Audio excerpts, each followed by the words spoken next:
¿Qué nos hace humanos según The Walking Dead?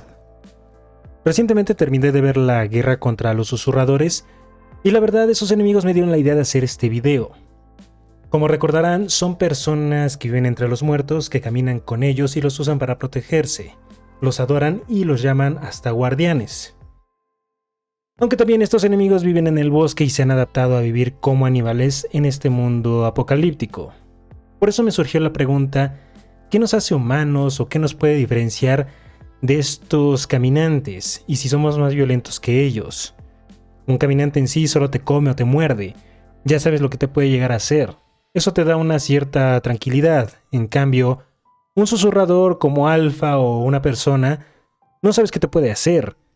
Los susurradores fueron los que más me hicieron cuestionar y pensar sobre dónde está esa línea entre los humanos y los monstruos como ellos. Incluso podemos agregar a los de términos, los carnívoros. En The Walking Dead nos quedó claro que la civilización se perdió. No había leyes ni reglas, ni siquiera un sistema. Aquí era sobrevivir a cualquier costo. Pero vimos que todos hicieron cosas horribles y atroces. Todos, ni siquiera los protagonistas, se salvaron. La violencia estuvo del bando de los buenos y malos entre comillas. Entonces dime, ¿qué nos define? ¿Qué nos da esa humanidad? Recordemos el capítulo donde Connie y Virgil entran a una casa, uno de los capítulos que para algunos fue de los que más miedo dio. No se los voy a spoilear o arruinar, pero véanlo y háganse la pregunta cómo esas personas llegaron a ese punto, a ese estado mental. Y es que tal vez una de las cosas que nos puede definir como humanos, una de ellas es el razonar las cosas. En The Walking Dead noté que muchos dejaron de hacer eso. Ya no eran capaces de buscar una lógica o reflexionar sobre lo que hacían. Tan solo ver a Morgan puedes entender esto. Él solo limpiaba, no razonaba, mataba sin piedad ni lógica. Pero otros personajes razonaban y llegaban a la conclusión de que lo mejor era matar al otro para así salir adelante. Entonces, razonar nos define o no como humanos. Según Aristóteles, la capacidad de razonar es fundamental. Los animales no pueden racionalizar las cosas. Eso nos distingue de ellos, pero si los animales se matan sin pensarlo, algunos en The Walking Dead lo hicieron y eso que lo pensaron. Concluyeron que era lo mejor. Entonces regresamos al punto de inicio, de qué nos define como humanos y si hasta somos peores que los animales. Otro camino puede ser la conciencia, el ser conscientes de lo que nos sucede, el darnos cuenta de todo lo que pasa alrededor o de lo que nos hacen los demás. Para René Descartes pensar en nuestros pensamientos es esencial. En The Walking Dead ya no pasaba eso, ya no eran conscientes. Un ejemplo de ello es cuando Rick mató al papá de Gracie. Dime tú, ¿cómo alguien puede ser consciente cuando está en una guerra? ¿De a quién estás matando? ¿Cómo nos podemos imaginar que tal vez nosotros no estamos siendo los malos? De hecho, por un momento Aaron y Michonne tienen un momento reflexivo relacionado a esto. Aaron se pregunta si realmente ellos son los buenos, ¿qué tal si son los malos? Esa autoconciencia de Aaron se perdió en The Walking Dead al pensar en solo sobrevivir a cualquier costo, al no pensar en lo que las otras personas tenían y perdían cuando uno les hacía daño. Un ejemplo de eso puede ser Negan con Glenn. No fue consciente y mató a un esposo y al padre de un hijo nonato. El niño jamás podrá conocer a su padre porque Negan dejó de ser consciente, al igual que Rick y muchos otros personajes en la serie. Algo que nos hace humanos tal vez puede ser también la libertad, la voluntad de hacer cosas. En The Walking Dead eso se sobrepasa. Tan solo con Shane. Quiere quedarse con la familia de su mejor amigo. Nada lo detiene para matarlo. Tiene absoluta libertad. El único que lo puede detener es Rick. Como no hay un sistema ni reglas, las personas pueden hacer lo que deseen. Matar a quien quieran, irse de donde estén y dedicarse a lo que deseen. Daryl es un buen ejemplo. Tiene libertad de irse y lo hace, pero no deja de regresar con su grupo. Cada persona es capaz de elegir su propio destino, no está obligado a lo que la sociedad dicte, como por ejemplo Lydia. Ella, gracias a su voluntad y el razonar, comprendió que su mamá no la quería, nunca la trató tan bien, solo veía esa realidad y tuvo la libertad y voluntad de irse, de dejarla. Cada persona es libre, pero te pregunto, ¿es bueno que tengamos tanta libertad? Literal vimos cómo al tener tanta de esta, se mataban unos a otros. Como no había alguien que los castigue por así decirlo, podían hacerse el daño que quieran. Los humanos debían limitarse a sí mismos para poder construir un futuro.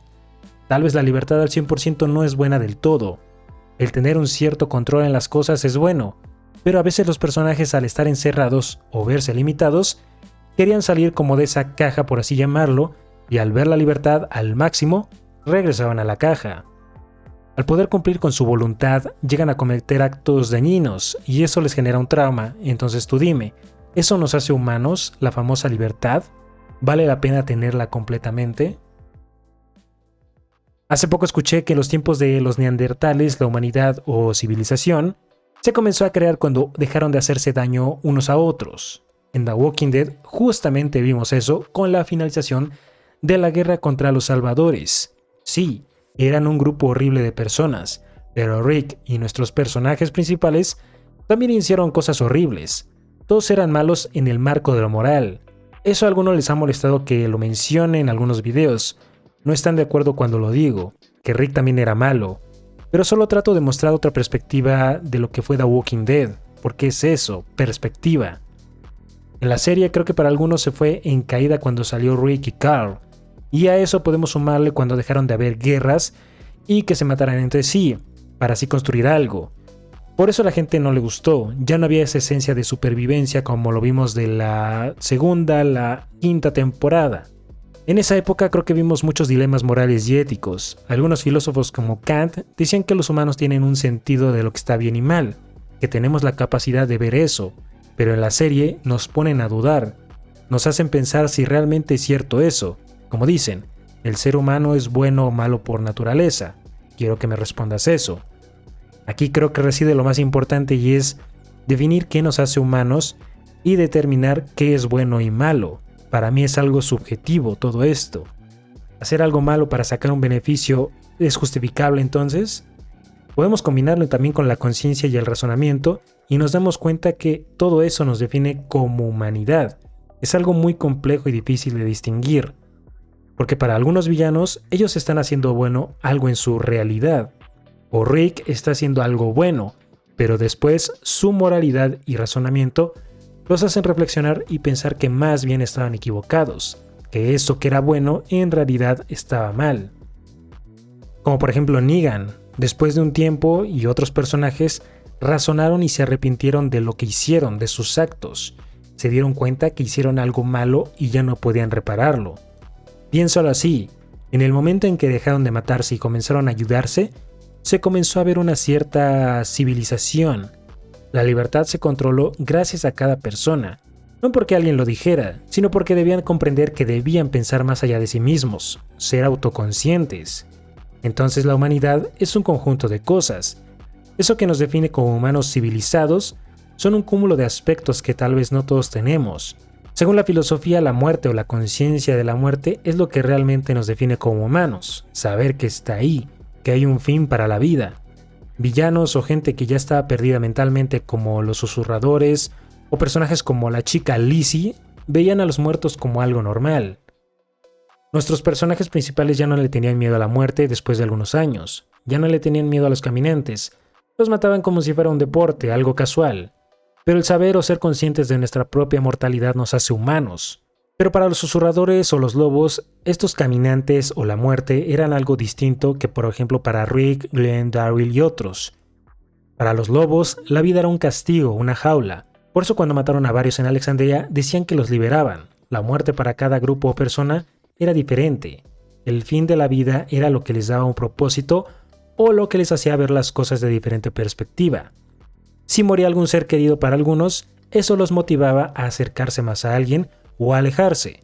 Para Carol, la muerte de Sofía la llevó a encontrar fuerza en ella para así sacar carácter y valentía. Pero con la muerte de Henry, la llevó a separarse de Ezequiel. Este concepto es percibido diferente para cada persona en la serie. Para Lizzie, los muertos no eran malos. Por eso mató a su hermana para mostrar que no le harían daño. Pero cuando alguien ve de esa manera la mortalidad, puede ser peligroso, ya que nada lo detiene para hacer algo malo y no se arrepentirá de haberlo hecho.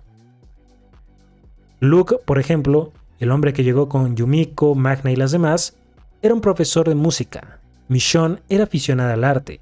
Este concepto abarca todo el arte que también puede ser parte de lo que nos define como humanos. Ver la belleza de las cosas, ver la creatividad, lo irrepetible, eso que solo un ser humano puede hacer, es algo que puede definirnos como civilización. Por eso Luke quería conservar un instrumento único. Por eso querían hacer una feria en el reino de la temporada 9. Un lugar para reunir a gente que cantara y tocara instrumentos. Pero además, vimos que mostraron una película, otra forma de arte que en el mundo de The Walking Dead ya nadie recordaba. O como Beth, que cantaba en algunos episodios, como en la prisión para darles calma y paz emocional a los del grupo después de golpes fuertes. Crear piezas de música o esculturas o joyas visuales nos define como humanos, sino porque en el mundo real apreciamos tanto el arte histórico, esculturas, pinturas que tienen años. Porque como ellas solo hay una y no existe otra igual, eso lo hace valioso y apreciado para nosotros. Aunque para mí lo que más nos define como humanos y por mucho nos aleja de los caminantes, son las personas que tienen empatía y emociones, a diferencia de los villanos. Esto lo pudimos ver todo el tiempo en el grupo de Rick, un grupo de personas que no se conocían entre sí y, conforme avanzó la serie, fueron conectando más y más, no tenían nada en común, lo único o el patrón era sobrevivir. Los momentos difíciles, las muertes de seres queridos, los conectaron más entre sí. La empatía de Daryl hacia Carol, el cuidado de Glenn hacia Maggie y viceversa, la sabiduría de Herschel hacia el grupo y su cuidado hacia los afectados en la prisión. Cada emoción de cada personaje se sintió en cierta forma y eso ayudó a que estuvieran juntos, como por ejemplo Maggie y Sasha. Ambas perdieron a sus hermanos y conectaron entre ellas. Eugene y Rosita al final se trataban como hermanos después de que él ya no estaba enamorado de ella. Todas las emociones que los personajes sintieron hacia su grupo los hicieron humanos, a diferencia de los susurradores o salvadores o incluso con el gobernador. La gente de esas comunidades tenía más que nada miedo. Eso me recuerda a la reflexión de es mejor ser temido o ser respetado. Con solo ver a Negan y Alpha, nos damos cuenta que el miedo para un líder no dura para siempre, pero la admiración y respeto que tenían otros como por ejemplo Rick, Maggie, Ezequiel, Daryl, perduró más. La gente estaba con ellos porque emocionalmente conectaban con ellos.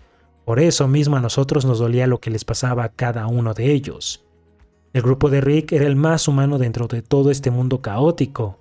Eran el menos salvaje, podría decirse. La convivencia y desafíos que pasaron juntos fueron los que más lo convirtieron en una familia. Rick cuidaba de los suyos y te hacía uno de su familia. Así fue con Gabriel y Aaron. En el reino, la gente conectaba emocionalmente con el rey porque lo admiraban y respetaban. Ezequiel era muy buena persona, aún a pesar de todo este caos. Sus emociones lo hacían un humano compasivo.